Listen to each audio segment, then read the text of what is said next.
Let's bring in Aneesh Chopra, former U.S. Chief Technology Officer under President Obama. Very good afternoon to you. Thanks for joining us. My first question is, does all of this back and forth actually solve the initial issue based on the deal as you understand it and remove the security concerns for Americans? Well, the answer is it's TBD because the process, it's called CFIUS. There are still details to be worked out. There's obviously a public discussion about how ownership matters, but there's a more fundamental question: who is going to oversee how this app behaves? If you and I have kids using this app, will our photos on our phone and other services, GPS on our phone, be a big sort of source of information into the hands of the Chinese military or not?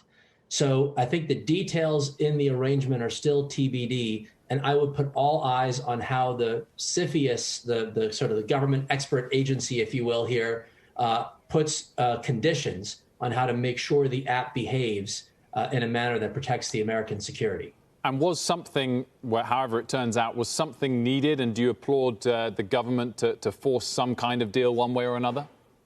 Well, there's absolutely concern that information that's collected today in our app environment can be misused, in this case, by a foreign government.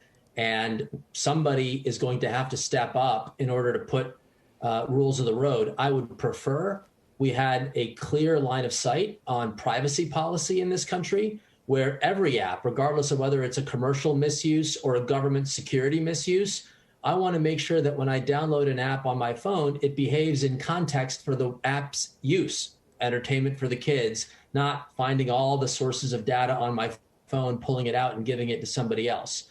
So if you were to say to me, is this an important thing? Sure, I applaud the CFIUS process for identifying a security threat and putting in place a process to sort of get to a negotiated settlement, whether that involves ownership or oversight over the app. But really, it's a minor step in a much larger problem. We need rules of the road for internet applications and specifically mobile phone-based applications that are accessing sensitive data on our phones today without a lot of oversight.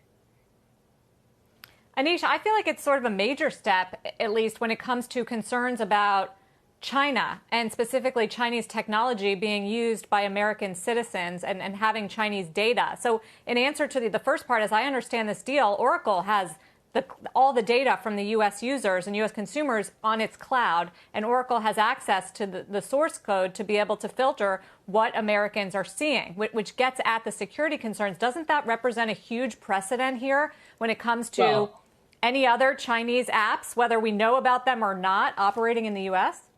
So let's be careful about the nature of the problem and the solution to the problem. So fundamentally, we have a global marketplace. U.S. apps today tap into the user data all over the world. And if we have every country around the world feeling as if they can make their own judgment about how and in what manner data can reside, that actually is going to be a negative on the U.S. economy. So that's not a great precedent. But if we had some clear understanding about what the operating rules are on how you collect data and what you use it for, then we have a basis by which we can judge whether a Chinese app or another app is behaving appropriately. Now, as it relates to security versus general commercial concern, it is U.S. versus China.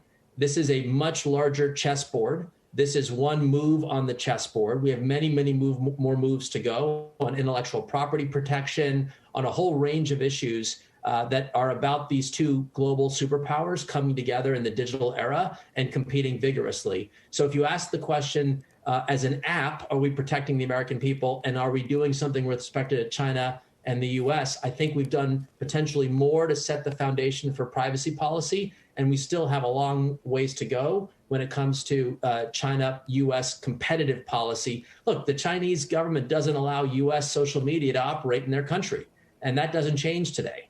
If anything, there'll be a response back. And so we've got larger moves on the chessboard that need to be played. Aneesh Chopra, thanks so much for joining us.